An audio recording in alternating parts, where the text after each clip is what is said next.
Let us not forget everything that happens. It's by the will of Allah. Holy will. It's time to unite and stand, and we will be the best amongst men. It's not time to be extreme or do the unthinkable, but to stand together as one. Tune into Sunnahfollowers, stream it every day, various platforms. Trust me, you'll find a way. Sunnahfollowers. Morning hands and feet get wet, my Lord. Get wet, get wet, my Lord. Wet, my Lord. Wet, my Lord. Wake up in the morning, hands and feet get wet. Getting ready for our conversation, deep and in depth. Obligations are serious and need to be met. So I prepare so I won't forget. Go ahead and make a good intention. Yeah, yeah. You can wrap up some good things. Yeah, make a donation to the side and go from left to make it right. Just remember and don't lose sight. Jannah is the goal. Jannah is the goal. Jannah is the goal.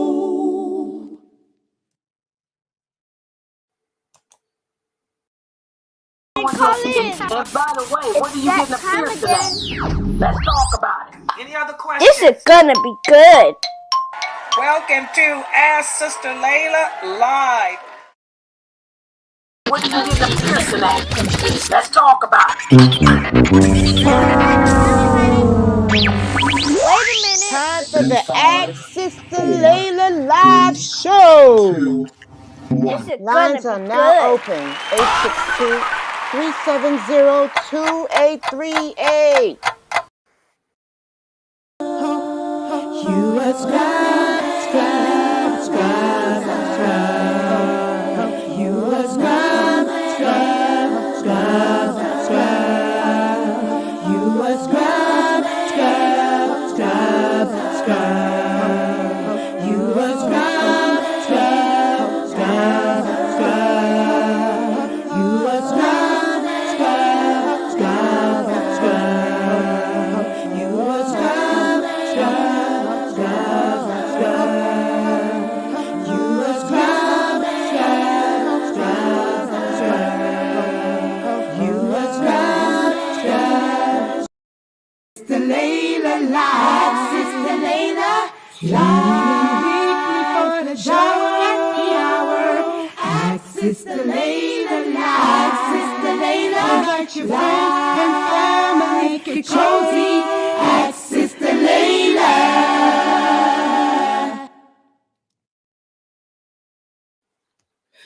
Okay, Ina alhamdulillah, wassalat, wassalam Allah, wa rasulullah. Welcome to the Ask Sister Laila live show. Alhamdulillah, we're here again, another Friday for this provocative show. You know, alhamdulillah, this is the show where you can ask me any of your questions about Islam. If there's a question that I cannot answer, don't fret. I have, I know they're doing Taraweeh right now, but I still have Sheikh Morsi on standby. And also we have Dr. Ibrahim Jamali. You see how they do the cabbage patch. They cabbage patch in at the end of that ad to let you guys know that they are also on standby in case I need any of them, if there's a question that I can't answer. And there are some questions that I do just automatically defer to them.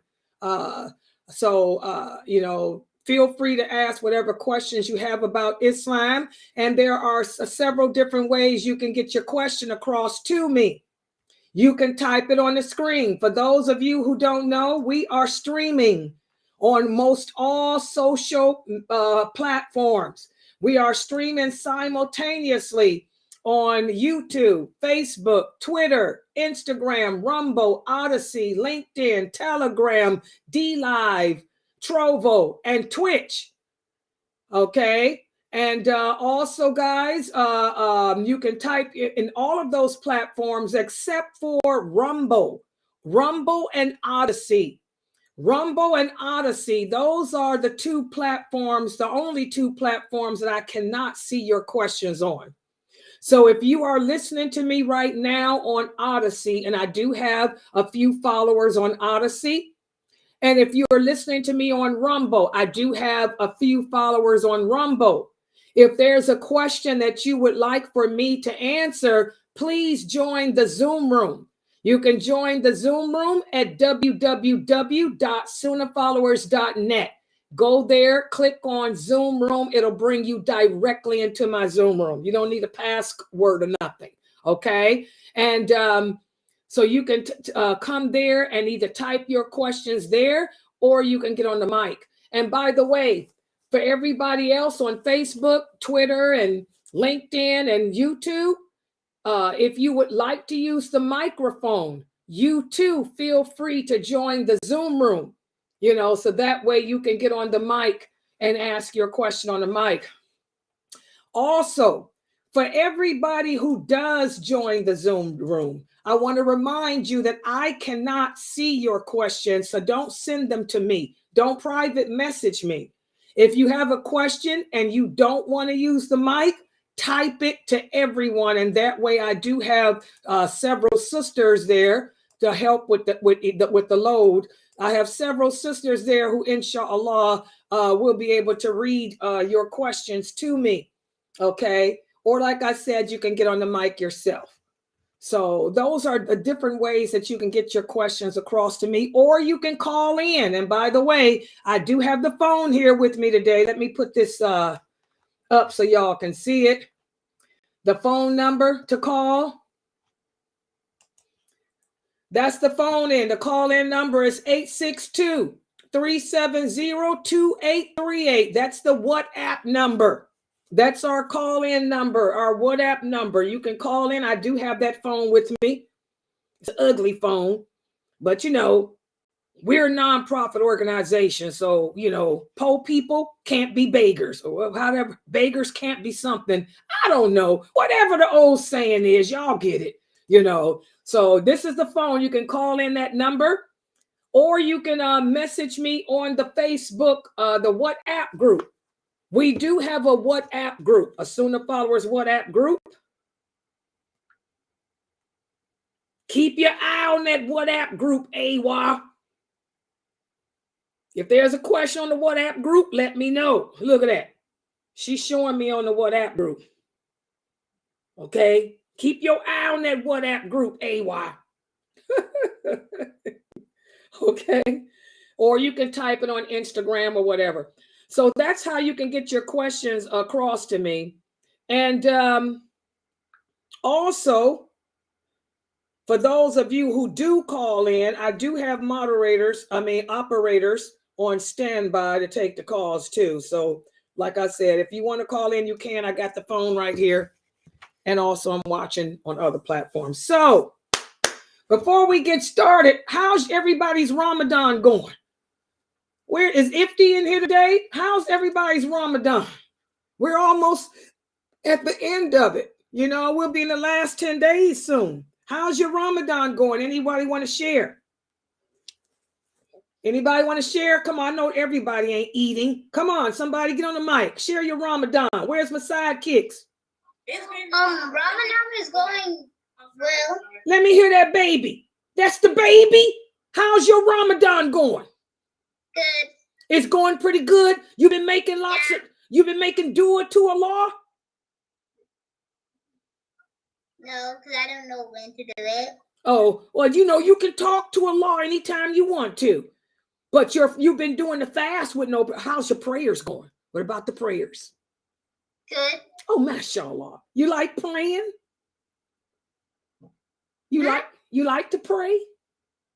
Yeah. It makes you feel protected, doesn't it? Yeah. Mashallah. And that's one of the babies. If the babies are having a good Ramadan, I really hope you adults are. Any adults want to share? How's your Ramadan been going? Sabrine? My mom gives us candy for fasting. Oh, she gave y'all candy. Mashallah, that's encouragement. Exactly. Your mom's doing good. She's encouraging you to fast. Mashallah. You know, the Prophet, sallallahu alaihi wasallam, his companions, they used to give little gifts to their children too for fasting. They let them play with their toys to take their mind off of it. And they would reward them with a kind word or an extra date if they had it or whatever. You know, mashallah. So your mom's following the sunnah. Alhamdulillah. See, the children find the religion easy. It's only hard for adults. And by the way, let me address this question here that I got on this WhatApp. A sister, I'm trying to see how I can word this. I want to word this in a way to not, okay. I want you guys to know that faith doesn't happen overnight. And by the way, as I'm talking, any of you who have questions on YouTube or Facebook, y'all can type them on the screen while I address this sister here. So that way to give us time to see your questions. This sister, I want you to understand faith. Just because you convert to Islam, faith doesn't come overnight. That's why the Quran was not revealed in one day. It was revealed over a period of 20-something years because the people's faith had to grow. In the beginning of Islam, Allah, in the beginning of the Prophet Muhammad's mission, he did not start off by telling people what's haram. He started off by calling them to Allah, telling them about Allah, telling them about paradise and stuff like that. You got to soften the people's hearts up.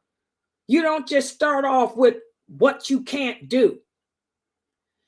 So faith grows. And as your iman or your belief in Allah grows, that's when we give you more and more and more to digest. But there's one thing I have to address because there's misconceptions about this. For those Muslims who are weak in their iman, they will look for excuses to get out of doing their obligations. Let me bring it home. Bariatric surgery. Let's talk about that. Let's talk about it. I mean, I'm sorry, I just got to hit it. I just got to talk about this bariatric surgery.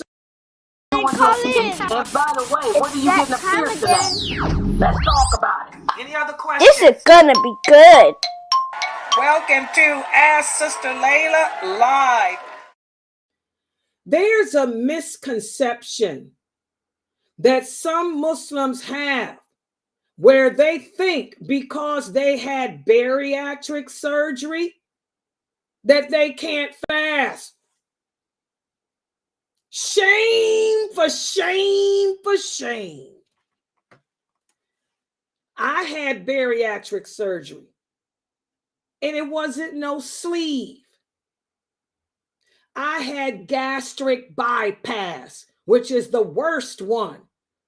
And back when I had it 12 years ago, people were dying from it.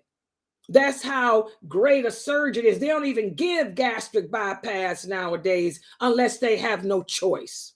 They'll do the sleeve now. I had my gastric bypass surgery 1 month before Ramadan. When Ramadan came, my Muslim doctor, Dr. Siddiqui, may Allah forgive him of all his sins. Ameen. He said, Laila Nasheeba, Ramadan begins next week. You can fast. In fact, fasting is good for you because your stomach has been shrunk from the surgery. And this is the best opportunity for you to learn how to eat correctly.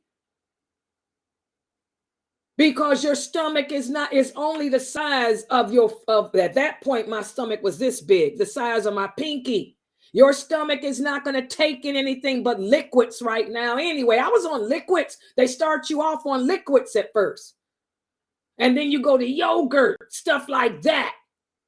So he said, fast. And that was a good fast for me. I fasted the entire month of Ramadan, the month after I had bariatric surgery. But now I hear that there's a lot of Muslims having bariatric surgery today, and they're using it as an excuse to not fast. Bariatric surgery is nothing except taking your large intestine, connecting it to where the small intestine is, and vice versa, so that your stomach feels full. That's why I'm never hungry. I still haven't eaten yet. A lot of people say, Sister Laila, why is it that you don't eat? I have to remind myself to eat because I don't get hungry anymore. The gastric bypass does that. Our hunger, we're not hungry anymore, because that's what you do. You disconnect the intestines. The one that makes you think you're hungry, you putting it where the other one is. So I'm never hungry. That's why I don't eat until 2 a.m. And so these Muslims that are telling you that you don't have to fast because you have bariatric surgery, they're liars. And those Muslims that are telling you, oh, I had bariatric surgery, I can't fast. Why come you can't? It's the best thing for you because your stomach ain't but this big anyway. So it kind of behooves me as a daya and also as a woman who went through that 12 years ago. For those of you who had bariatric surgery and you used this as your excuse to not fast, guess what? You got to make all these days up. Oh, yeah. Ain't no excuse. You can fool your friends. You can fool the people who don't know, but you cannot fool Allah. You can't fool a bariatric doctor, and you can't fool a person like me who had the surgery. Hello. And I had the worst one, the one that everybody was dying from. And that's sad because all my coworkers died from it. I'm the only one left. SubhanAllah, because I did it the right way. Had a Muslim doctor too. Okay, so I want you guys to know, we got to work on strengthening our iman, strengthening our belief in Allah. Stop looking for ways or excuses to get out of doing our obligations, because you're not fooling nobody but yourself. You're not fooling Allah. We can't trick Allah. We can only deceive ourselves. So bariatric people, you should have been fasting. If you didn't fast, you have to make it up. That's it. And no more side effects. Nothing that's going to interfere with fasting. You got side effects like belching sometimes if you overeat, but nothing painful. There ain't no pain after bariatric surgery. Who told you there was pain after bariatric? What type of surgery they had? Ain't no pain afterwards. You good to go. You go back to work in 6 weeks. That's all that the insurance allows you off for. I was back to work in 6 weeks. I was back taking down 300-pound gins in 6 weeks. Oh, yeah. I work with the gin. I used to take them down, have to drop them to the ground. I was able to drop 300-pound gins 6 weeks after my bariatric surgery. So don't use bariatric surgery as an excuse to get out of fasting, because ain't no pain afterwards. No, none of that. That's done. That's a done deal. You should have been fasting. I've been fasting ever since I had it 12 years ago.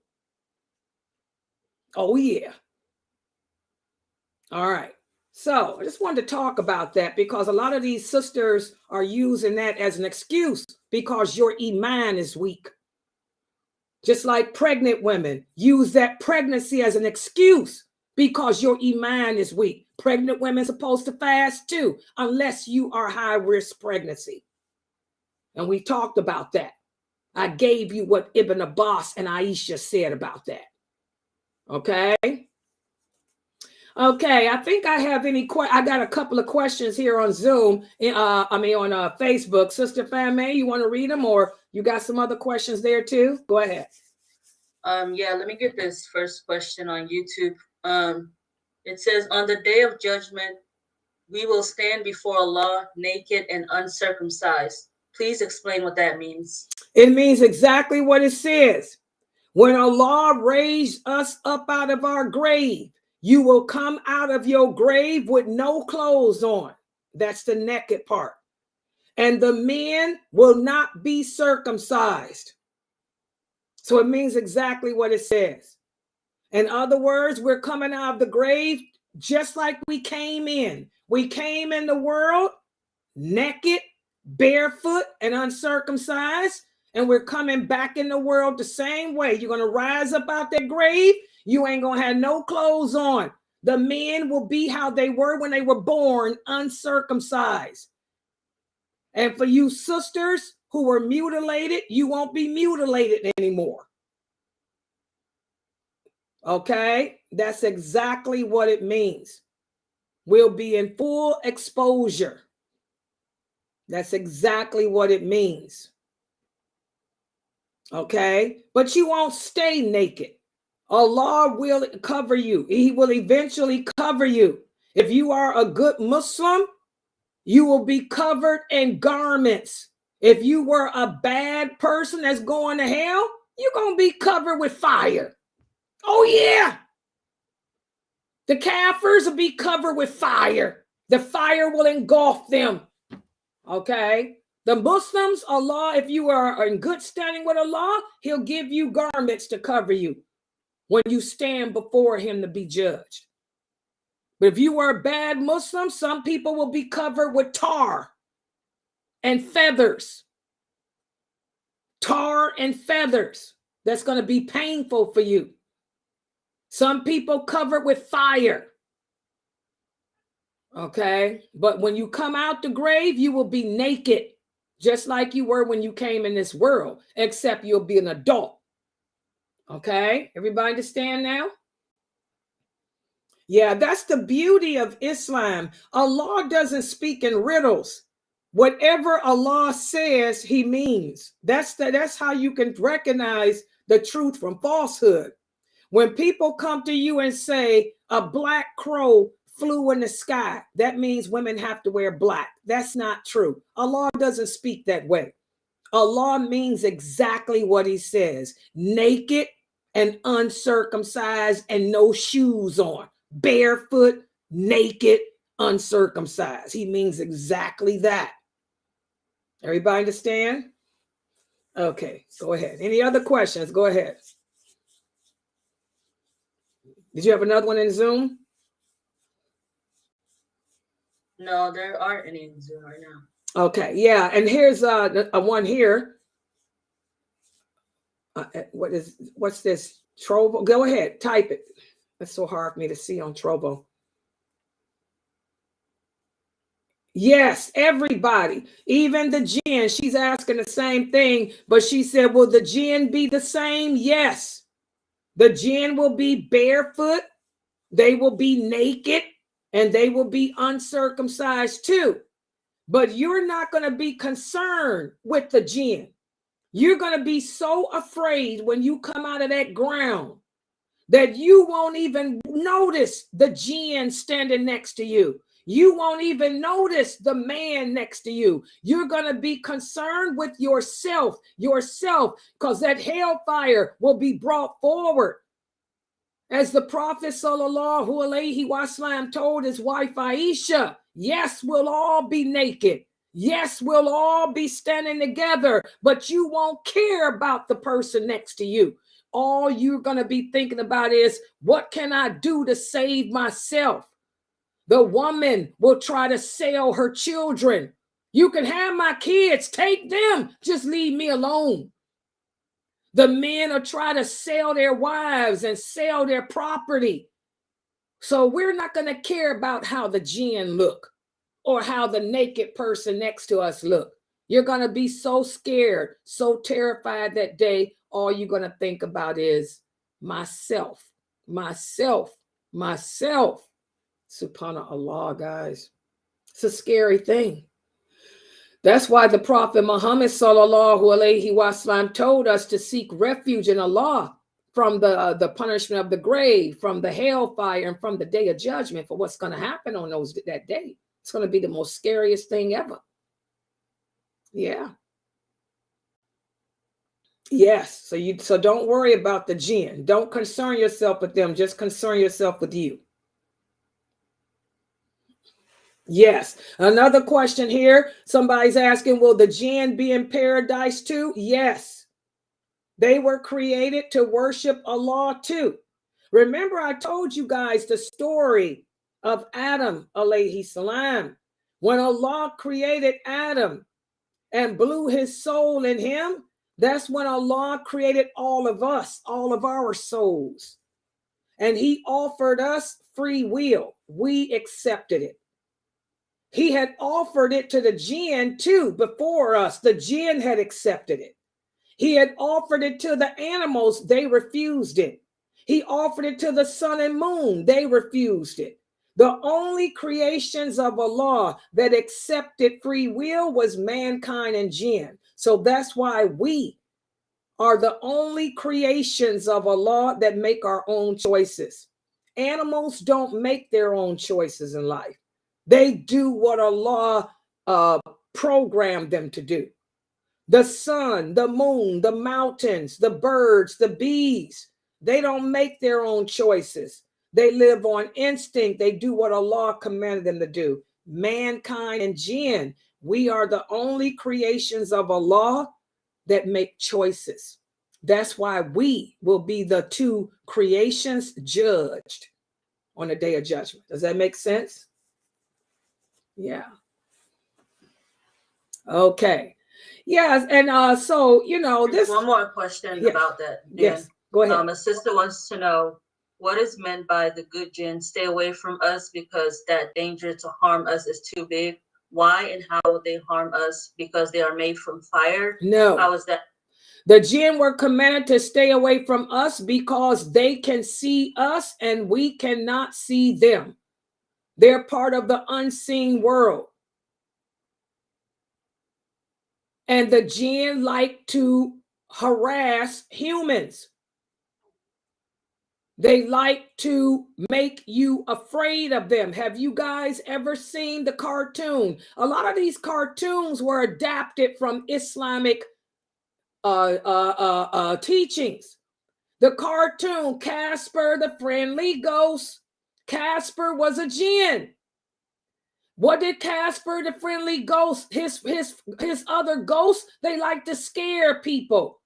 Ghosts are jinns. They like to scare people because we can't see them, but they can see us. So Allah commanded the jinn to stay away from human beings because they have a natural instinct to want to hurt you. They want to scare you. They want to possess you even. So when Allah created Adam, what did Allah say he did? He told Shaitan to stay away from Adam because the temptation to hurt Adam is too great for you. Iblis disobeyed Allah. And his followers to this day disobey him. Yes, they can hurt you. They can do all kinds of things to you if you're weak in faith. The only thing that can save you from them is La ilaha illallah, Muhammadur Rasulullah, and truly believing in that. That's why we're supposed to live our lives doing what Allah commands us to do, to protect ourselves from what we cannot see, but what can see us. So it means exactly what Allah says. Stay away because they can hurt you. Allah doesn't speak in riddles. He means everything he says. When Allah says the jinn can hurt you, he means that. It means exactly that. They can physically hurt you. So seek refuge in Allah. Mention Allah's name, that keeps them away. The Prophet Muhammad taught us how to protect ourselves.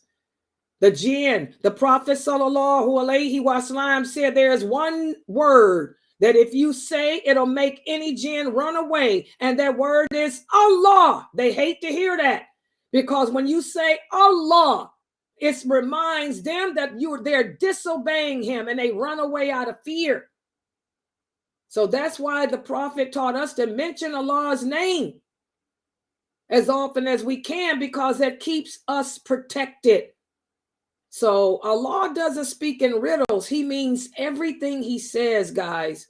He means it exactly as he says it. And he tells us what to do. We just have to obey him. Everybody understand that? And Allah knows best. Okay, next question. Go ahead. Which type of pet animals are allowed to have at home, or ask the opposite? Which ones are we not allowed to have?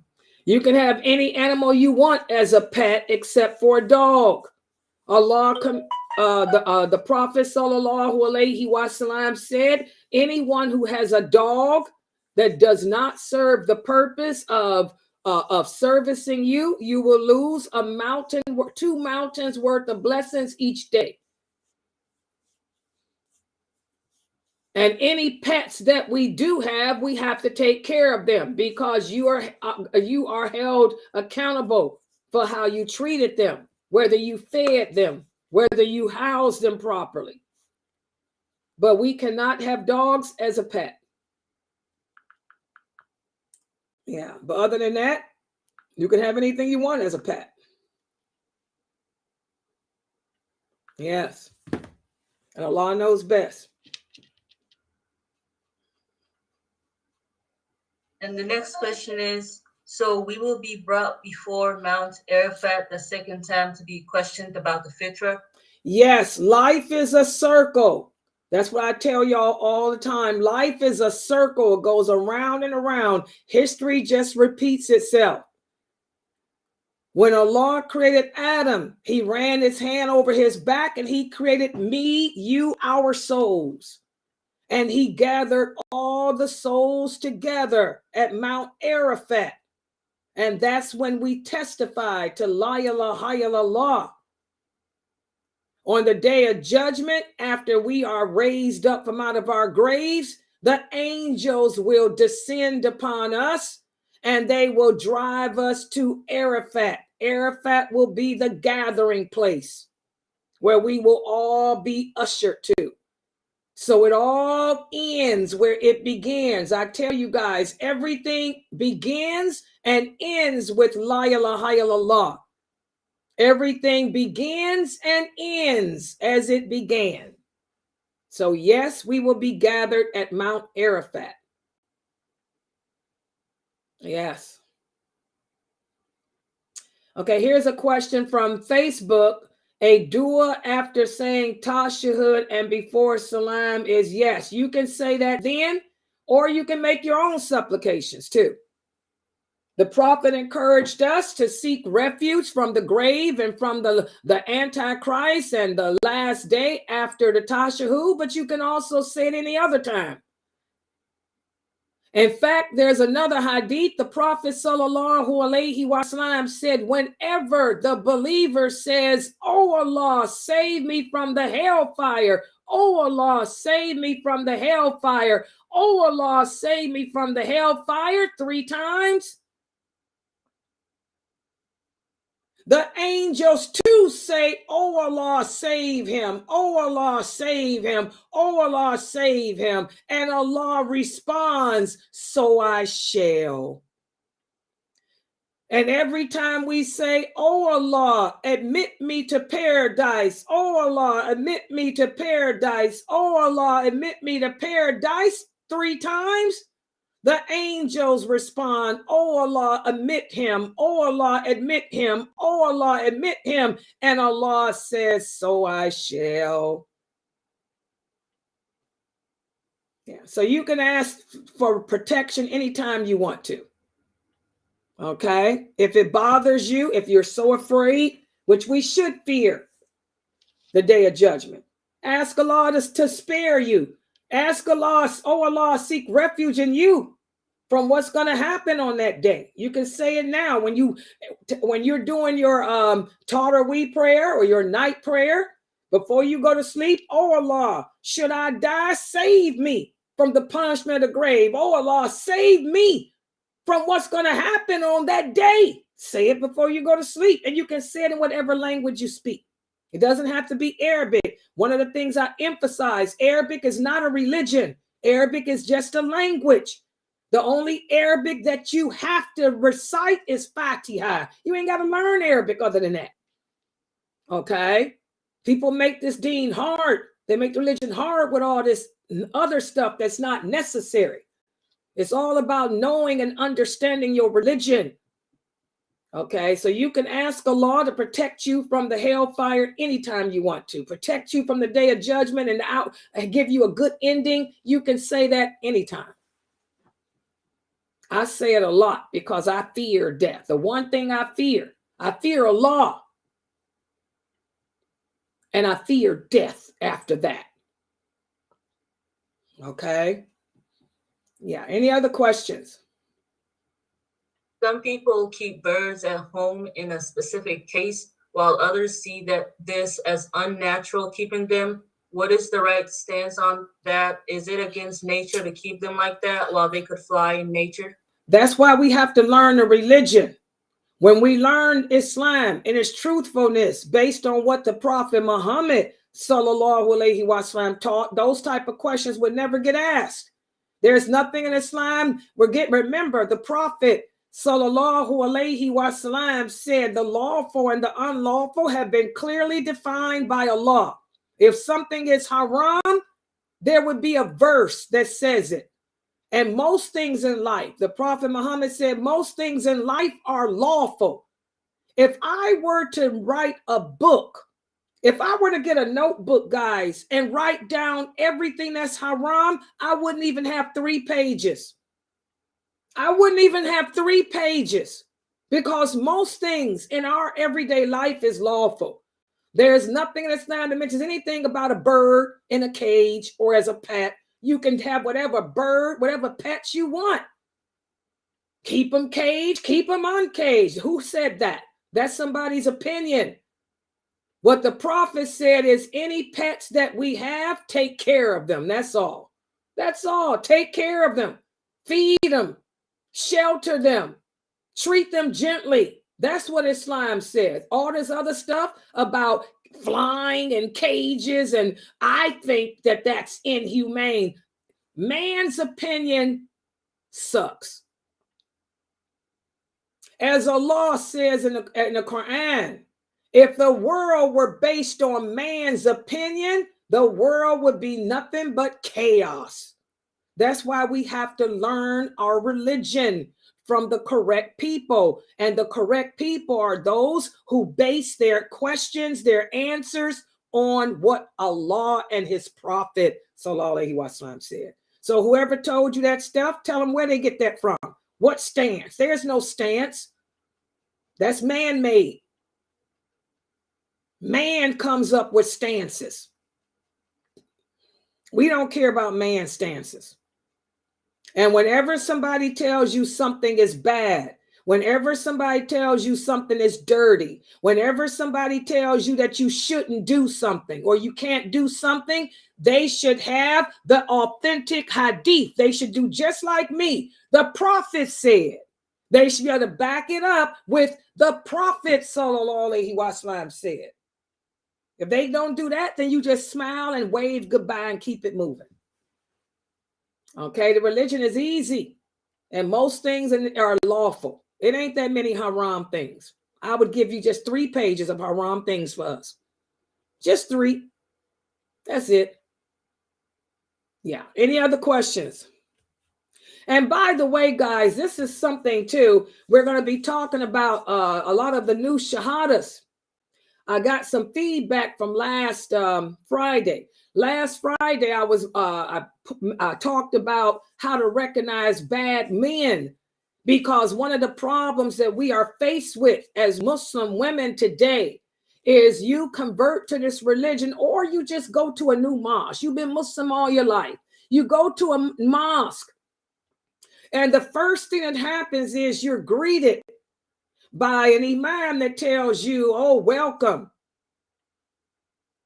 And you tell them, oh, I'm new. I'm trying to find a good community that I can raise my children in, that I can practice my deen in. And the imam smiles and says, okay, well, the first thing you need to do is get married, because marriage is 50% of your deen. Like I told you guys yesterday, if you get that type of greeting, you smile and say, Assalamu alaikum, and walk out the door. Because a lot of these Muslim men are using that hadith out of context. That hadith has nothing to do with marriage. And when the prophet said 50% of your religion, he was talking about the hellfire. What are the two main reasons as to why the majority of people in hell are there? He said the majority of the people in hell are there because they couldn't control their tongue. They used to gossip, lie, cheat, backbite, slander. Or they couldn't control their private parts. They had sex out of wedlock. So those are the number two reasons why most people are punished in hell. He said when you get married, that takes care of the private part. So all you got to focus on is the second one, the tongue. That's what that hadith is saying. That hadith is not telling you that if you get married, Allah is going to send 50% of the knowledge of Islam to you. That is not what that hadith means. That hadith has nothing to do with knowledge of the religion. That hadith has nothing to do with anything. In fact, an imam should never use that hadith with any woman. Okay, that hadith is used for a person that backbites. That hadith is used for a woman or a man who is having sex out of wedlock. That hadith should never be presented to new shahadas. Because the first thing that an imam should tell you, if you're a new shahada, you come to the mosque and you say, what's the first thing I should do? He should tell you, learn how to pray. And what he should do is introduce you to a woman in the community that can help you as a Muslim woman learn how to pray and dress. Marriage is the last thing. Should never come up. Should not even come up. So you sisters run away from that. And we talked about other signs too. We talked about other signs too to look for. And today what I'm going to do is piggyback on a few of those signs. Let me, y'all can type your questions and I'll get back to them, but I want to share these signs with the new Muslim women who are watching, because this is a big problem here, especially in the West, in America. And let me put this up. Yeah, we got some more signs to look for. Okay, hold on.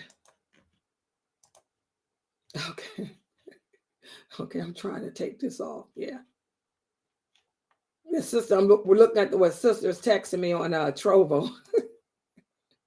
Yeah. She said, Layla, are you going to show that? Yeah, I'm going to show it. Okay, hold on. Did y'all see my advertisement I put out yesterday? Take a look at this one.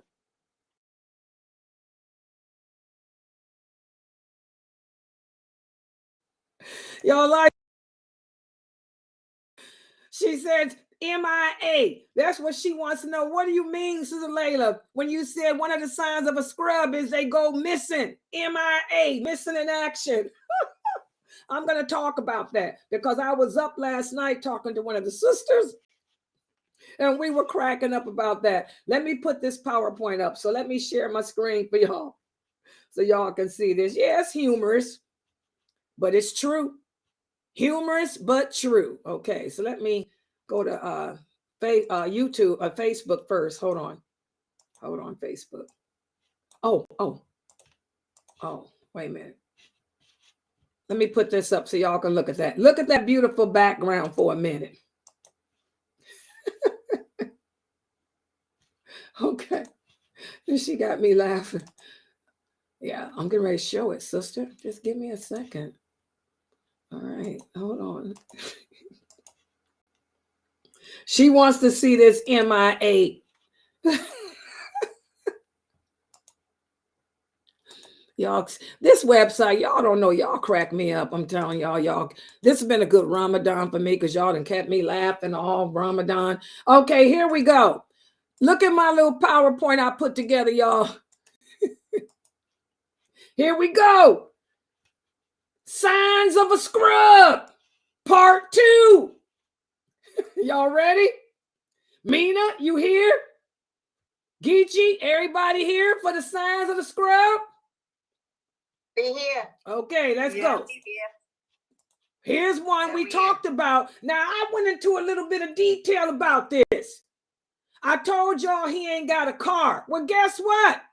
He ain't even got a driver's license. Not only does he not have a car, he might have a state ID so he can get that welfare check, but he ain't got no license. And he'll tell you, you would say, brother, man, why come you don't have a license? It was suspended. Well, he'll say, can I borrow your car, sister? You know, since we get talking about getting married, can I borrow your car? And you say, well, why come you don't take the bus? Or you know, he thinks he's too good to catch the bus. So he'll sit there begging to use your car. He want to drive your Lexus, drive your Toyota, drive your SUV. Subhanallah, where you need to tell him to get lost. Tell him, no, you cannot borrow my ride. And no, I'm not going to drive you around either. Take the bus and keep it moving, dude. So I'm telling y'all, that's really important. That should be the first giveaway of a scrub. Because like we talked about last week, every man, what does a man do when he get his check? What the first thing a man is going to do is buy a car. He going to get a car. This dude ain't got no car, no driver's license, but wants you to take him around? Or can I borrow your car? Y'all remember Baby Boy, that movie Baby Boy?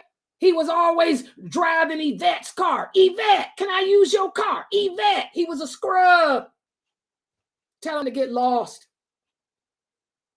And again, I told y'all, he ain't got no home. This is how Brother Man look. Brother Man, he got that thobe on, got that beard glistening and wearing all that musk oil. He might even be an imam. He'll call himself an imam, but all he is a hood imam. He lives in the mosque. He ain't got no home. And he doesn't even have a known address. And guess what? We talked about it. He ain't even got a phone number because he uses those Obama phones. He tell you, ask him, well, where are you at? If you ain't at the mosque, where are you at? He'll tell you that he stays on one side of town with his people. I'm with my peeps. But he also crashes on the other side of town from time to time with the brothers. So he has no real place to live except the mosque. No phone number either. He's basically homeless. And he just shows up whenever he feels like it. This type of loser will let you know that if you marry him, baby, I'm going to move in with you. And the reason why we just going to move in and live in your place is because I want you to be comfortable with me. They'll tell you that the reason that they won't look for a place for y'all to live, but instead he'll move in with you because he wants you to feel comfortable. Lock your doors. No way, Jose. Take your dhikr beads, take your turban, your gutra, your thobe, right on back to the mosque. That's the residence. And that's how they look usually. All pious, sanctimonious. And here's the big one. If you do succumb to these losers and give them the time of day, and you go into talking with him through your guardian, all of a sudden, he goes missing in action. He starts off promising you the world if you marry him. And he will make you feel like you're the most important woman on earth. And then he will disappear on you for days on end without a phone call. And remember, you can't call him because he ain't got no phone. He just disappeared. Brother man just went missing for a week or two. And when he does finally contact you, he acts like everything's good, but he gives you no excuse for his disappearing act. Why? Why? Because he was probably staying at his other girl, known as Wifey's house. Oh yeah, let's talk about it. Scrubs usually have 2, 3, or 4. Hello. They usually got a wife or 2 or 3. These are your gammy brothers, trying to keep it secret, trying to keep it on the down low. That's why he goes missing in action, the disappearing act, because he's with wifey number 1 or wifey number 2 or wifey number 3. And he ain't got a phone. He don't want a phone because he don't want to get caught up in it. Hello, sisters, pay attention. To be honest, guys, all the scrub got to offer is sex. I'm going to keep it real. Take the kids away, because a girl got to keep it real. Let me tell you, sisters, scrubs can usually put it down in the bedroom. Why? Well, since they ain't got no job, they got at least 8 hours a day to perfect their stroke. He may have at least one of his wives on welfare so he can get her health care card. And the fact that all his wives got stair-step babies, that tells you that practice makes perfect. So sex is the only thing that a scrub can bring to the table. And like we said last week, they're usually fine. They're usually the best looking men in the mosque. And women who are getting their backs blown out, they realize that this is all he got going. So they try to justify this and try to find something good about him to justify staying with him when everybody else is asking her, why you with this loser?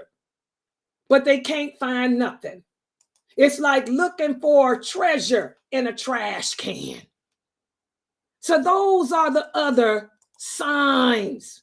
And I had to keep it real. I had to get a little graphic, but you know, the Tao is real. We got to get real with these new sisters. All he got is that. That's all he got is that back-breaking stuff. And when you find out he got all them other wives, look at all the little stair-step children. He done perfected his stroke. That's all he do. Keep it moving with that. So what do y'all think? What's the feedback? Nothing but facts. You speaking nothing but facts. Yep, that's all they can do. And they will mesmerize you with that stroke that they perfected to make it hard for you to let them go. And they find curly haired Somalis, the curly haired Somali men. But I'm going to tell you something. African men take care of their wives. So that picture gave me a curly-headed Somali man. I'm just going to keep it real, sister. I'm going to tell y'all the truth. The scrubs are usually in the African-American community. I hate to say it, but it's the truth. But we got some Arab scrubs too. They come to this country. They come to America. Coming to America, like Wesley Snipes said, doing a little jungle dance, you know, looking for a home because they ain't got no home where they came from. They didn't have no money where they came from. They were the scrubs of their society. So now they looking to mooch off of you.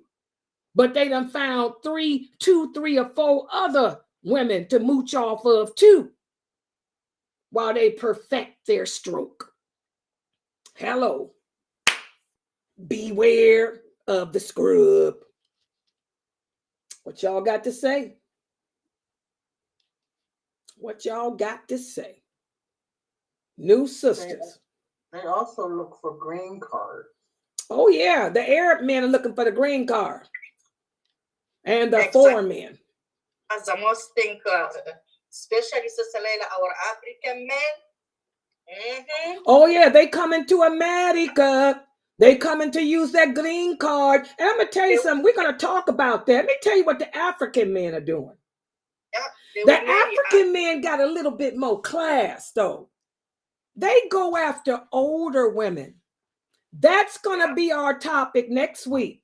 The men from Africa, from Ghana, the Somali, and all of that, they don't waste their time with the young women. They're the ones looking for older sisters like me, older sisters in their 50s, 60s, 70s, so they can bewitch them with their charm and get over here to America, get that green card from them. We're going to talk about that. But a lot of those brothers end up finding out that, hey, playing with an old woman ain't the same as playing with a young one. Sometimes they succeed, but oftentimes they don't, because the older women don't settle for what the younger women are settled for. The older women don't need what the younger women need. The older women don't need your time. The older women don't need your money. Okay? And so it ends up backfiring a lot of times. But yeah, the African brothers, y'all got to look out for. They prey upon the older women. They're the ones on Facebook blowing up your cell phone because they found your profile. And they got these beautiful accents. You know, Stella got her groove on. They got these beautiful accents, you know, and they handsome, the pretty white teeth, the curly hair like the Somalis. And all they want is that green card from you because it's too bad where they live. They don't have money. Okay? Yeah, subhanAllah. Any other comments on that? Most of them, too, at the same time, prey on the younger ones, too. Some of these younger girls more so. And then if they prey on the older ones, that's because the older ones have low self-esteem and they ain't really got nothing going on with themselves. As far as, and they can get in their head and make them seem like they super duper, oh girl, you banging and this, whatever. And then let me borrow this. Let me do this. Let me do this. So it's all about self-esteem. That's the whole key. The whole key to all of us as women. Like I told you guys, life is a circle. Life is a circle. History repeats itself. Back in the Prophet sallallahu alaihi wasallam's time, the 6th, the 7th, the 8th century, this was the dark ages. Women didn't have any rights. Women were viewed as nothing but chattel. A woman was married for her family stature, not for herself. You know, that's why Khadija, radiallahu anha, Khadija was a wealthy woman. She was a beautiful woman. She was the daughter of Khuwaylid. When her second husband was killed in battle, she stayed single.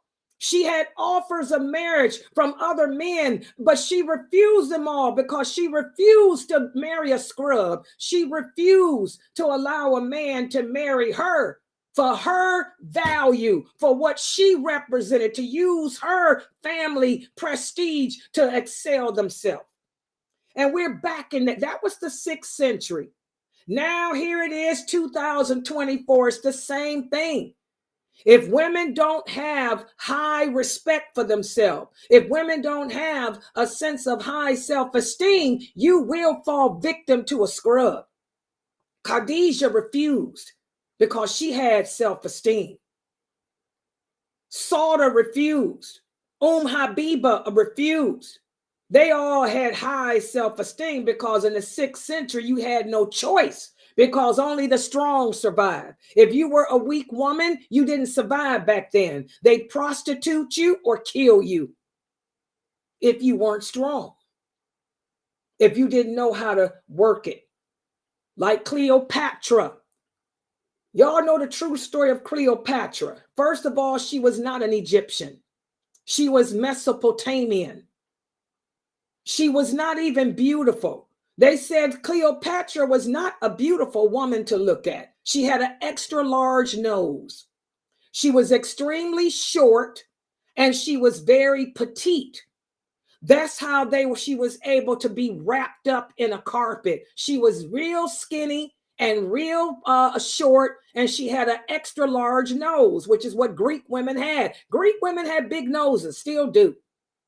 So they said she was not attractive to look at all, but she had charisma and she was super, super intelligent. This woman was very crafty. This woman was very witty. She was also an expert in poison. Like I told you, back in those days, the women that they did keep alive were either trained to fight, to defend themselves, or they became masters of poison. Cleopatra was a master of poison, okay? So she knew how to survive. It wasn't because of her looks, because she was not attractive at all, but it was her wit, her craftiness, her deviousness that caused her to become who she became.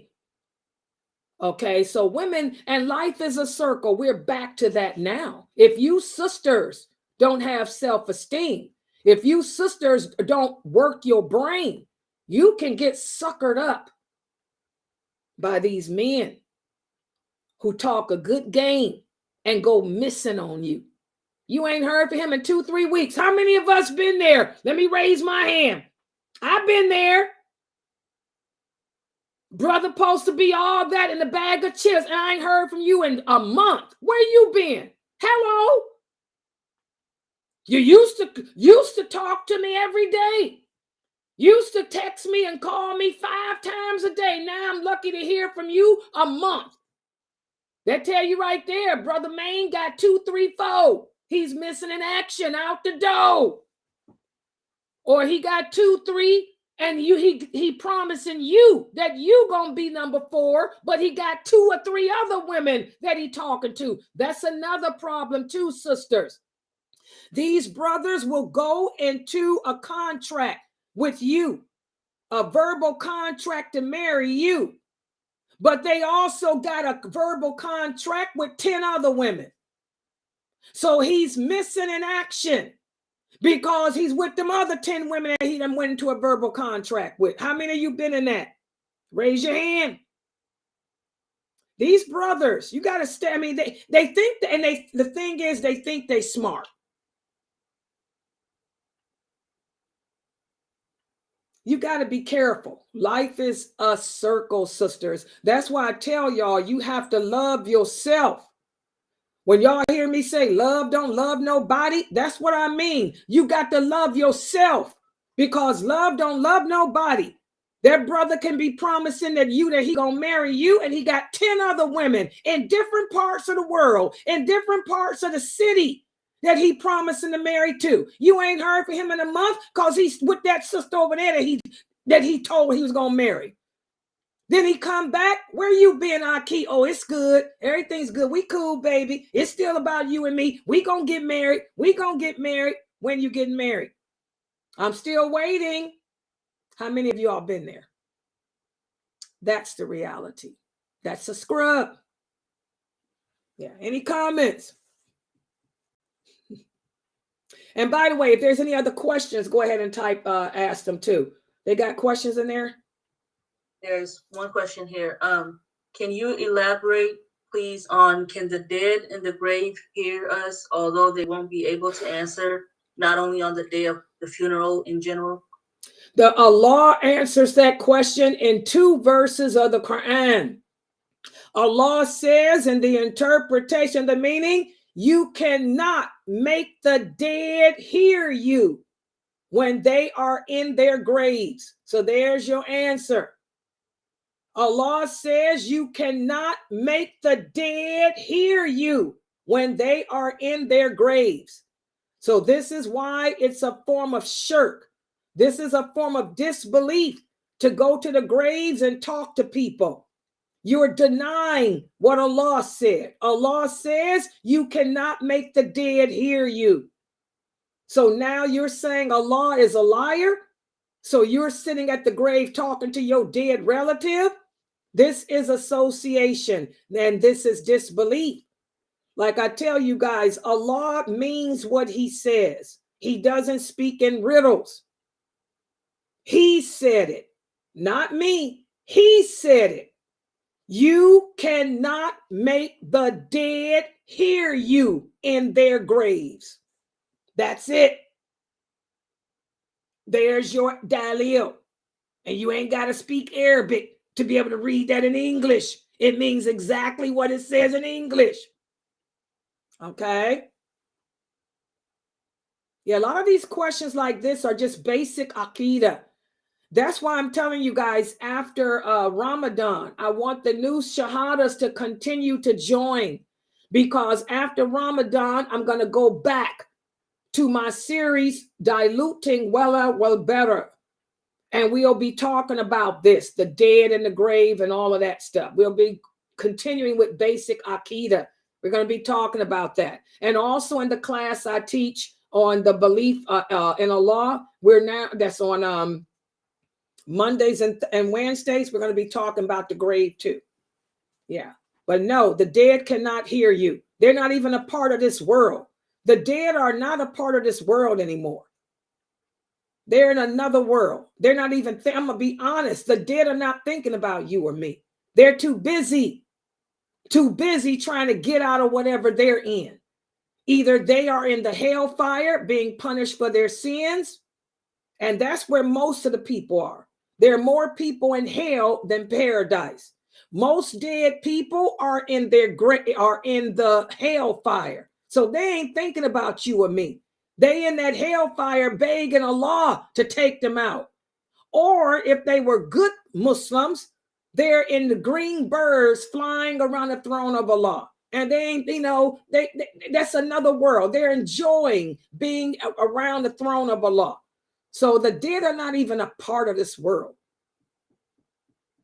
So, and even if a dead person wanted to come back to this world, they couldn't, because that's what El Barzakh is. It's a barrier. That's why I tell y'all, learn the meaning of those words in English.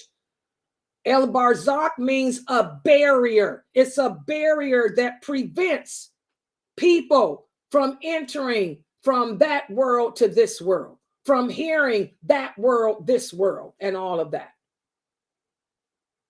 And Allah knows best. Okay. I have a quick question. Yes, go ahead. So, for the prophets who didn't have relatives that were also prophets, did they also have to take a shahada to Allah, or they were just automatically Muslims didn't have to do the shahada or anything? No. First of all, what is the shahada?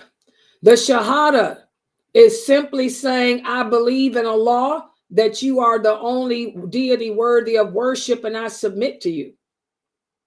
When Allah chose the prophets, first of all, none of the prophets worshipped idols.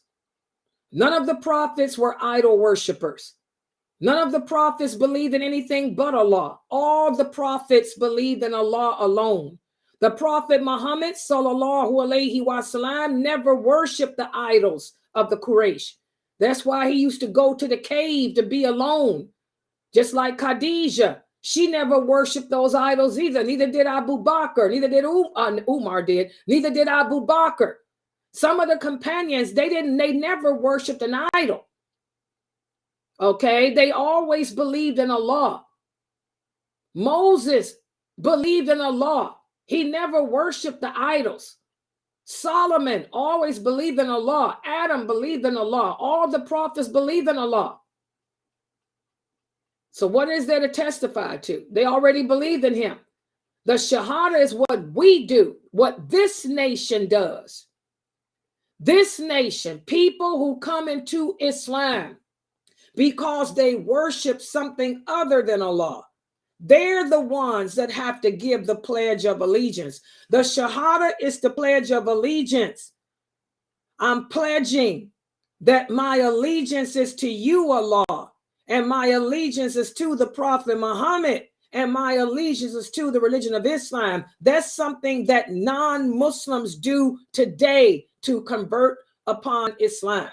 But all the prophets of Allah believed in him. So what was there to testify to? They already testified to him. They never disassociated from him. That's why they were prophets. That's why Allah chose them.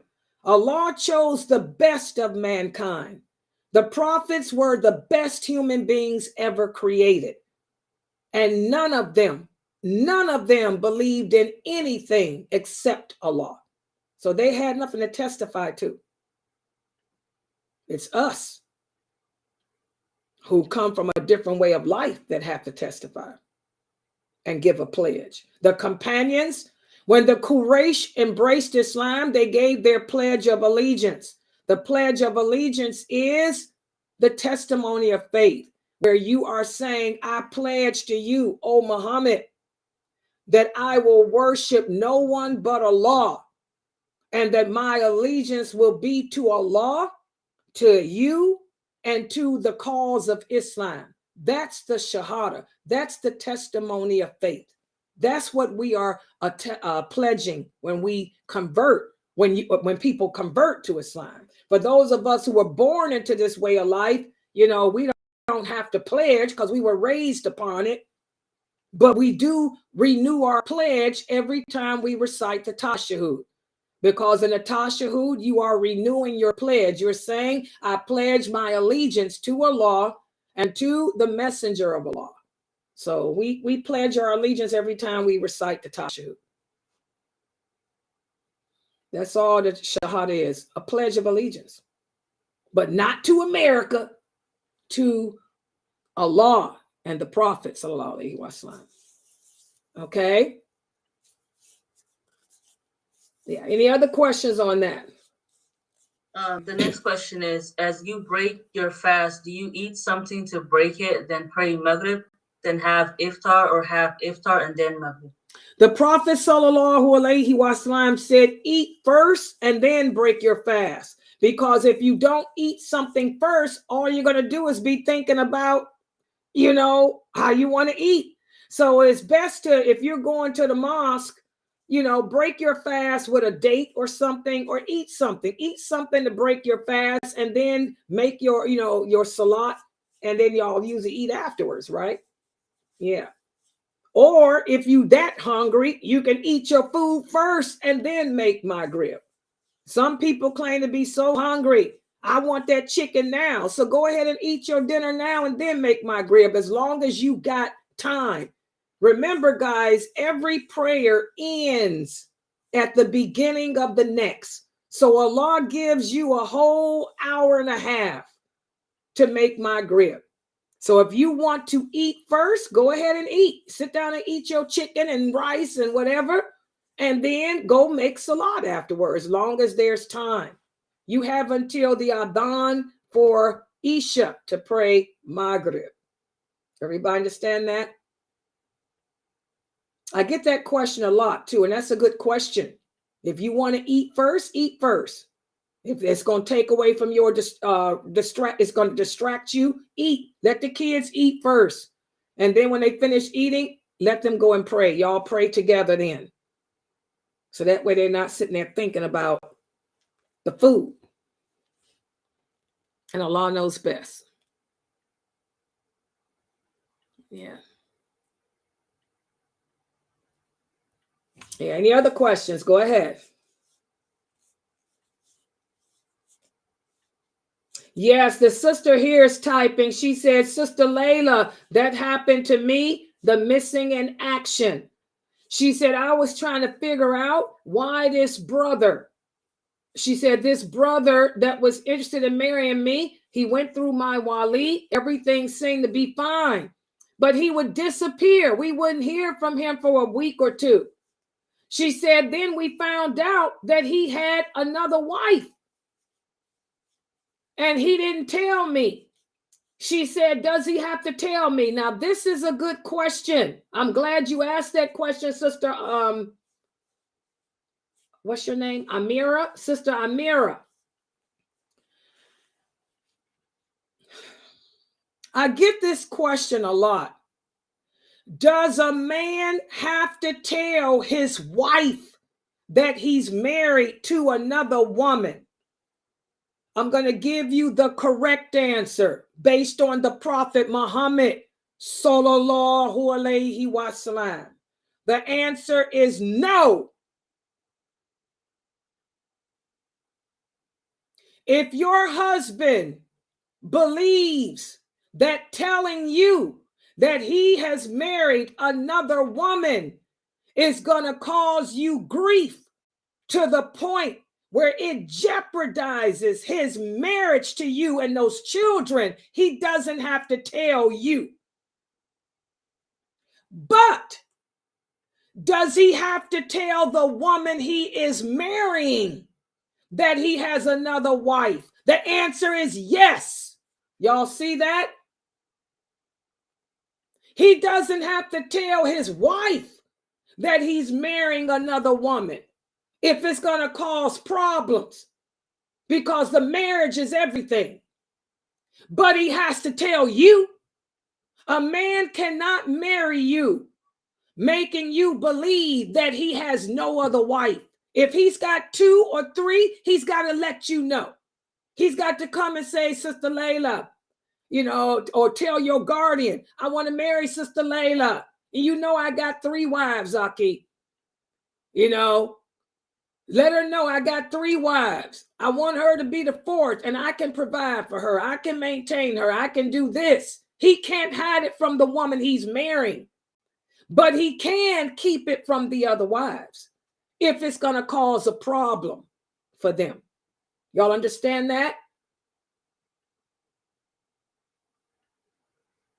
Can my husband marry me and tell me that he has other wives, but because I live in another city, the people here know, but the people back home don't know? Yes, he can do that too. You sisters have to face the reality. We don't believe in those secret marriages. It's not a secret if the people where you live know you married. He can keep it secret from his wife if she's in a different country or if she's in a different state, if it's going to keep his marriage together. Y'all understand? But if he's married to you and you in a different country or you in a different state and the people there know, he ain't keeping you no secret. So you sisters have to deal with that too. If the man tells you, I got 2 wives, you will be my 3rd, but you live in North Carolina. My other wives live in New York. I'm going to keep it from my other wives because I don't need to deal with the drama, because it's going to do is be drama. So it ain't no drama because it's just you and me here. I'll go to the mosque here. Everybody here knows that you my wife.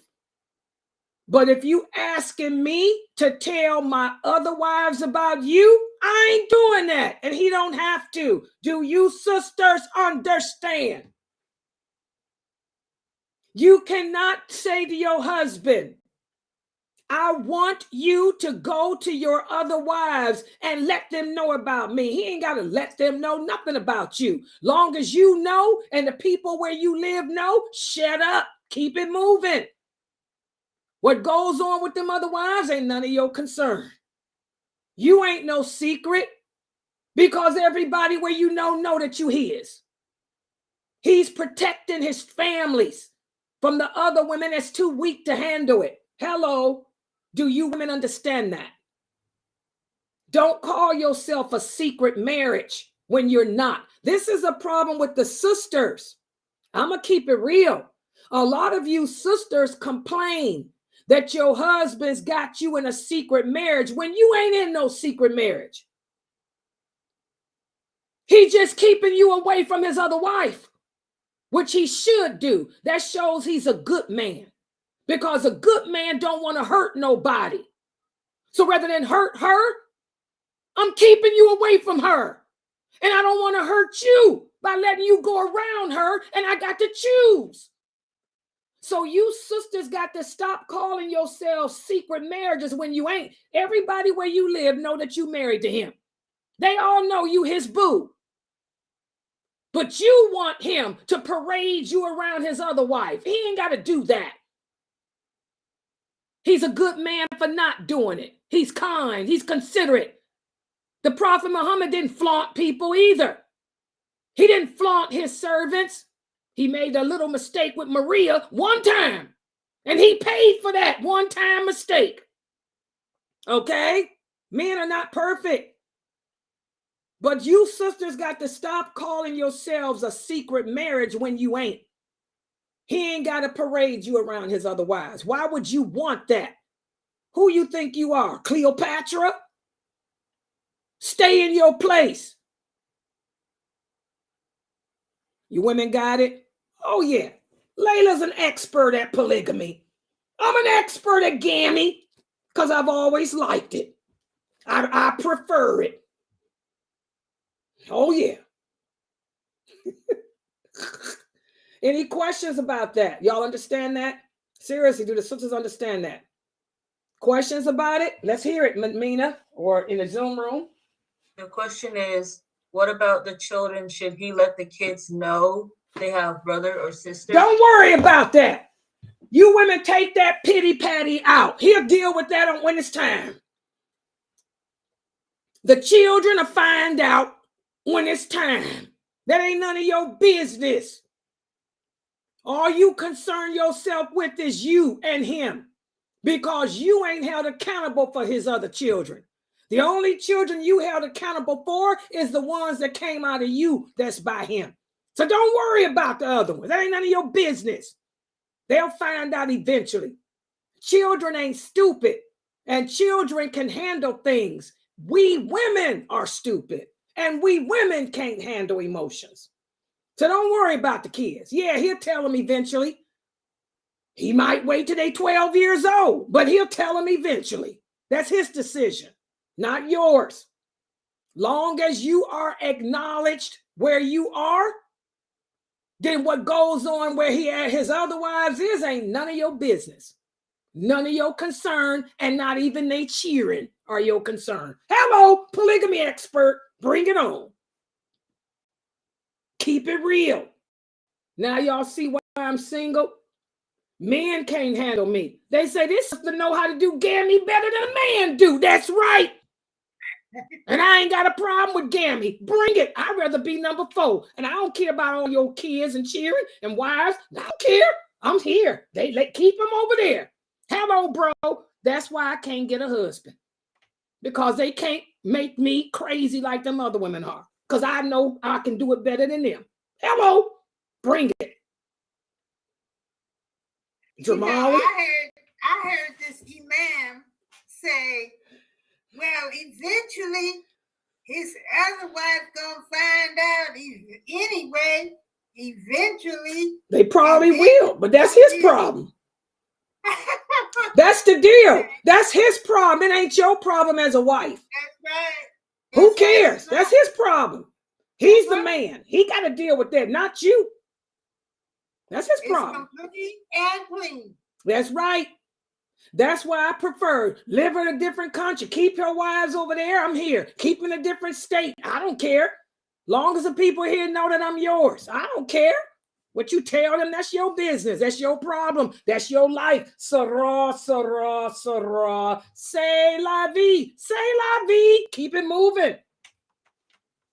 So I have a question. Yes. I was in a situation where it was his wish to gather together at certain points and wanted us to have, me and my co-wife, relationship. It wasn't always good. And so I don't think, other than, and he couldn't keep their business to himself. So it was a lot of problems because our relationship, the sister and I, we often had trouble. That's a bad man. That's a man that shouldn't have been doing polygamy, because the Prophet Muhammad never tried to keep his wives friends. If his wives couldn't be friends, what man on this earth think that he could outdo the Prophet Muhammad? And that's not the point. That's a brother that's caught up in LDS. That's a brother that watches too much sister wife TV. We are not Mormons. We are not sister wives. We don't live together. We're not friends. There's no way that two women can be friends when they're sharing the same man, because Allah didn't make us that way. We have jealousy. Even me. Oh, I'm the polygamy queen. I can handle it, but I'm a jealous woman. That's why I prefer she stay in a different state. She stay in a different country. I don't want to see her, because when I love deep. And if I see her, I might want to scratch her face off, because that's just how I am. I'm jealous. You man. Remember, I'm wolf woman. I'm a she-wolf. I'm yours. You man. Keep her away from me. Okay? I like to cheer it, but keep her away from me. Okay? No two women can be friends when they're sharing the same man. So any man that tries to put you in that situation, you say no to it, because it ain't normal. That goes against the human nature of a woman. The prophet's wives didn't live together. The prophet's wives were not friends. The prophet's wives were not sister wives. None of that crap. They used to fight.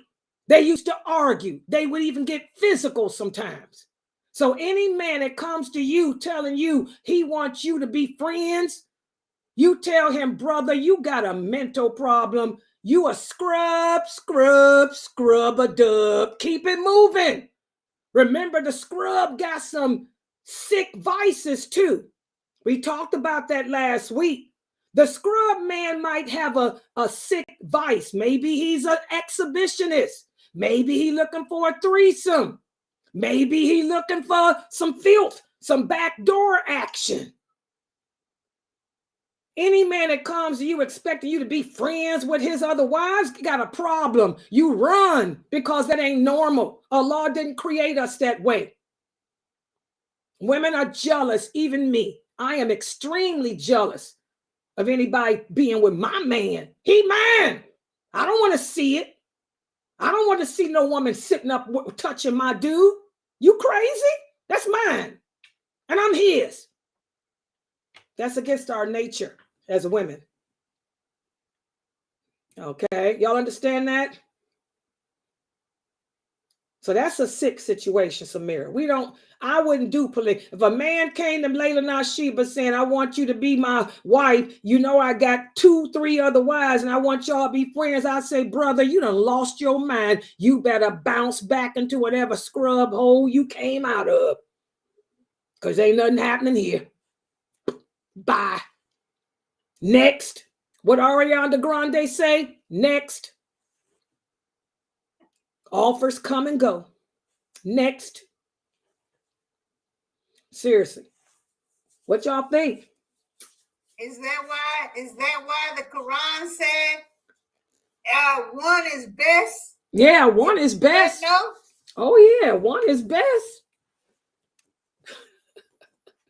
The Arab women got the market on that. You go to Dubai, you'd be surprised how many Muslim men just got one wife.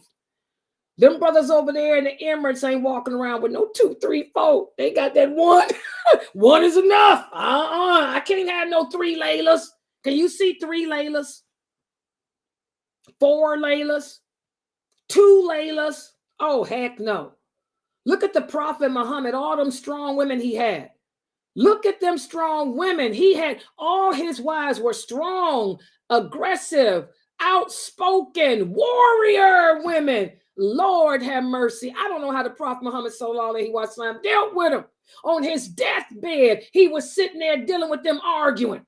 He's sitting there dying, getting ready to meet his Lord, and they still harassing Sophia. And he went into a unconscious and came out and said, leave her alone. You know, even when he was dying, his wives were bickering. That's how strong and jealous and outspoken them women were. How he handled them. Can you imagine, man, with 2 of me? Oh, God. I couldn't see 2 of me. I can't even get along with my mother and my daughter. And they just like me, my mother and daughter. We fight. Jayla, y'all see how I fight with my granddaughter, Jayla? Jayla's a lot like me. I can't even get along with my family. You know, subhanAllah. Yeah, but I want you sisters to understand that, because too many of you sisters are saying that y'all in secret marriages when y'all are not. Just because he's not parading you around his other wives. Why would you want that? You ain't Cleopatra. Sit down somewhere and be happy that you got a good man who's trying to protect you, because them other wives of his might be vicious. Vicious women that can cut you out. They got kids by them. Hello. They can get them kids to team up on you too. Oh yeah, them kids will take you down, messing with their mama. So you better be happy your husband protecting you from them other wives and them children he got by them. Children will side with their mama. I learned that too. Oh yeah. Yeah, any other comments on that? Go ahead, y'all. A person wants to know how to handle failure. Okay. When you talk about failure, failure in what, sweetheart?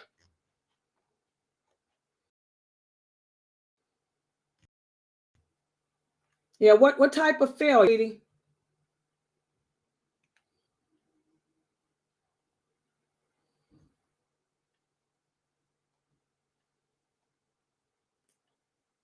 Yeah, is the person still there? What type of failure? Failure in what? How to handle failure? This brother here or sister here? I see it. What type of failure? Talk to me. What did you fail in? Failure in life or failure in your fast? What type of failure? You know, I can tell you guys in general, Islam teaches us that when you fall, you get back up. When you fall, you get back up and brush yourself off and try it again. Because none of us are perfect. We were created to be tested. Sometimes we'll pass our tests. Sometimes we'll fail. But when you fail, I want you guys to understand failing is being human. None of us are angels. We're human beings. So sometimes we will fail. That's part of being human. If we didn't fail, Allah would erase us and he would create another creation that did fail. He tells us that. So if you fail at something, get up, brush yourself off. Stop feeling sorry for yourself. Call upon Allah for help and then repent from your sins and keep it moving. Keep it moving. Keep it moving. Try again. You try again and again and again. You understand? A lot of people say they fail in their marriages because you had one bad relationship, because one person broke your heart, because one person showed you the wrong way to happiness in a relationship. You're going to give up on love, give up on relationships? No, you get up, brush yourself off and try again. Allah will send you something better. Try again and keep on trying. That's the difference between a believer and a non-believer. The believer looks at his failures, learns from them, and then keeps on trying. The believer never gives up. He never gives up on Allah. And then he never gives up on himself. That's why you have to love yourself, Muslims. Love you. And don't give up on you. How can you save your soul from the hellfire if you don't love it? You understand? I failed at a lot of things in life too. Oh yeah. I've had some failures, believe it or not. I had several failed marriages. Several failed marriages. Okay. I failed in school a few times, but I picked myself up and I ended up getting that degree, those 2 degrees. I failed on my job a few times, picked myself up and kept it moving. We all fail in life. But does that mean we stop trying? No. Keep trying, brother. Everybody understand that? Yeah. Any other questions there? The next question is, a woman accepts that his right, but before marriage, she told him she's not a person who wants to be in a marriage with other wives. And if he has one, she will let him, but she wants a divorce. Is that okay? You can tell a man that, but that's still his right. Yeah. Yeah. You know, I want you sisters to realize everything in Islam is a check and balance. Allah doesn't give all power to just one person. A man has the right to have 2, 3, or 4. But you have the right to say, I don't want to be a part of it. That's your choice. So if that's why the man ain't got to tell his wife too. That's also a reason why the man ain't got to tell the wife that he taking another. If he know she's going to react that way. If he knows she's going to talk crazy and act stupid and want to end the marriage and all that because of her emotions, he ain't got to tell her. That's why some brothers don't tell you, sisters, because they love you and they don't want to end their marriage with you. So they have the right to go and get somebody in a different state, a different city, if that's what they choose to do that you don't know nothing about. That's his prerogative. It shows that he loves you. He's sparing you from that. Okay? But if you don't want to be a part of it, yeah, you can get out the marriage. Divorce is good and clean. Unlike these weak Muslims on the internet who sit around letting Shaitan mess with them about their certainty of faith, divorce is lawful and good and clean. Everything that Allah made lawful is good and clean. And Allah says he likes and loves everything that he made lawful. He only hates the things he made haram. He says that right there in the Quran. I only hate the things that I made haram. So divorce is good and clean. If you don't want to be a part of it, just tell him I don't want to be a part of it. And just accept the consequences when he say, okay, you're divorced. Go on about your business. Go home to daddy. All right. That's the reality. I got to keep it real, sisters. I got to keep it real.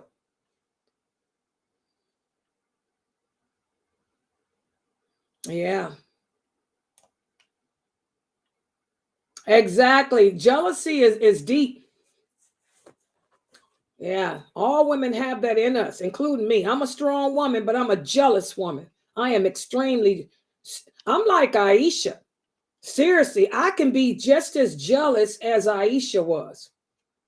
That's how jealous I am. It's probably best that I remain single too for that reason. Yeah. Yeah. Any other questions? The next question is, what should I do to not commit sins during Ramadan? And what advice do you have? What can you do to not commit sins? This is all a matter of your faith. If you're still committing sins during Ramadan, that means that you're not taking Allah seriously. That means that you don't understand the importance of not sinning during Ramadan. Don't you guys know that any sin that you commit during this month brings about greater punishment than any other month of the year? Allah will punish you over 700 times worse during this month than any month of the year. You do not want to sit there and deliberately, intentionally commit sins during Ramadan. This is crazy. This is suicide. So if a person is doing that, then that means that person doesn't understand what his purpose in life is. That person doesn't understand what their relationship with Allah should be. So that shows that you need to change yourself. You need to change your lifestyle. You need to make learning your religion a priority. Like I tell you guys, you can do all the good deeds in the world, but if your aqidah, your belief system is not correct, nothing's going to be accepted. You can speak all the Arabic in the world. You can sing the Quran, beautiful. But if your belief system is not correct, Allah ain't accepting none of it. So to deliberately, intentionally disobey Allah, that's a sign that something is wrong with you. That you don't understand what la ilaha illallah means, that you don't fear Allah. Why do people sin? Because they don't fear Allah's punishment. So you need to work on developing your fear of Allah. One of the ways that the Prophet Muhammad sallallahu alaihi wasallam encouraged the companions to develop their fear of Allah is to go look at a dead body. Maybe that'll put some fear in you. Go to a funeral home. Look at a dead body. Touch it. Make your hand touch it. That'll put enough fear in you. If you truly believe in Allah, that'll ignite the fear of Allah in you, where you will stop disobeying him. You understand that? Or wash a dead body. Oh yeah, death. Whenever we think about death, whenever we come face to face with it, if you truly believe in Allah, that's going to ignite your fitra. That's going to awaken you and make you say, oh my God, this could be me in this coffin. This could be me laying here looking like this. This could be me. And that'll make you stop sinning if you believe in Allah. You understand? And Allah knows best. So go look at a dead body. Go to a funeral home. Look at a dead body. I used to do that when I was a kid. I would get out of school. Me and my friend, we would go to a funeral home and look at the dead bodies. She was Muslim too. Looking at the dead bodies didn't affect her. And I noticed that I was what? How old was I? I was 12 years old and she was 11. And I remember we would go to funeral homes and just go and look at the dead people in the casket. And it would scare me. But it didn't impact her. I used to say, doesn't this, you're not scared? She say, no, it's just a dead person. She's not Muslim today. She ended up apostating to a different religion. So that shows that she never had the fear of Allah in her heart. But I had it in me because I couldn't touch it.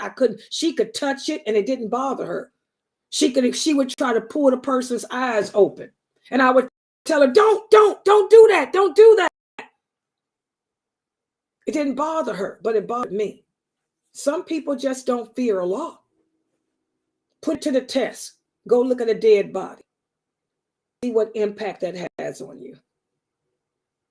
And Allah knows best. Next question.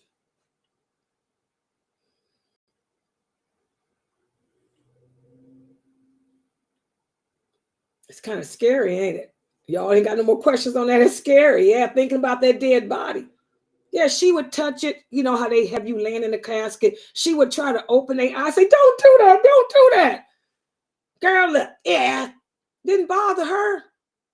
I would be like, ooh.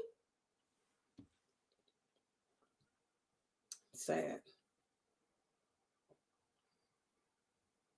Okay, the sister here is asking me, what can I do, Sister Laila? Wait a minute, let me read this. Hold on. She said, ever since coming to your classes for Ramadan, my faith is grown. How can I keep it this way after Ramadan? Just keep coming, because all my classes are like this all year round. Like I said, after Ramadan ends, I'm going to go back to diluting wala better. And also I'm going to be teaching the new book. By the way, please go to Athlete Online and get the new book entitled Prohibited Imitations, because I'm going to teach that book too after Ramadan. Okay, all my classes are aqidah. They're designed to touch your heart, to ignite your fitra. So if you want to keep this spiritualness going, continue to come to these classes even after Ramadan. And also continue to do whatever good deeds you are doing after Ramadan too. Continue to perform the Taraweeh prayer. Okay, continue to fast on do voluntary fast once a week or once or 3 times a month. You know, continue to be charitable, continue to help those in need. Keep on with whatever good deeds you're doing now. You want to continue with them even after Ramadan ends. Everybody understand? And I'll be here. If Allah doesn't take my soul, inshallah, I'll be here to help guide you through every day with my classes, inshallah. All right. I think that's all the questions I see here from Trobo and everybody else. There's no more in the Zoom room, right? No. Okay, good. This was a good Q&A. This was a good Q&A because we talked about the Day of Judgment, the grave, the hellfire, paradise, and also the scrubs. Sisters, he ain't got a car. He ain't even got a driver's license. He ain't got a job. He ain't got a place to live. He ain't got nothing in the bank. And he goes missing in action on you too often. That's a sign that this ain't a good relationship. That's a sign that this brother can't bring nothing to the table. This is a sign that you need to tell him to go his way and you go yours. Beware of the scrubs. The masajids are filled with them. Beware of the scrub imam. Any man that's getting in your face telling you that marriage is 50% of your religion, what he's basically telling you is, I hate to say it, he wants to get in your pants. That's what he's basically saying. He wants to get in your pants. Because ain't no imam gonna tell no woman that. Especially a new shahada. He gonna tell you to learn how to pray and how to dress and how to fulfill your female duties. He's gonna hook you up with sisters that can teach you. Beware of the men that's looking to mooch off you. Beware of the men that's looking just for another roll in the hay. That's the Muslim scrub. All right. I want to thank everybody for joining and participating in this session of our Ask Sister Laila Live. I want to remind everybody, don't forget tomorrow is Saturday. Have the children here at 11 a.m. Eastern Standard Time because Dr. Ali will be doing the science of Hadith and the Quran. That begins at 11 o'clock in the morning Eastern Standard Time. Put him on the big screen for the kids. And also tomorrow we have Dr. Asim. His Quran class will be at 4 p.m. Eastern Standard Time, and he's going to be talking about the night of Qadr, the night of decree. And then you have my class at 6 and my class at 11. So we have a lot of classes for tomorrow to keep the whole family around that the television and glued to their computers to learn. And again, I want to thank the children and let them know I'm proud of them for their accomplishments this Ramadan. I want to thank the new shahadas. I'm so proud of you, Sandra. You know that girl. I'm proud of all the new shahadas for the sacrifices you've made and the growth you've made. And I want to congratulate all my regular students and regular attendees, because all of us have grown, and may Allah accept from all of us. So I'm going to close out for tonight. Inshallah, I'll see you guys tomorrow at 11 a.m. Subhanakallahumma wa bihamdika ashhadu an la ilaha illa anta astaghfiruka wa atubu ilaik. Assalamu alaikum wa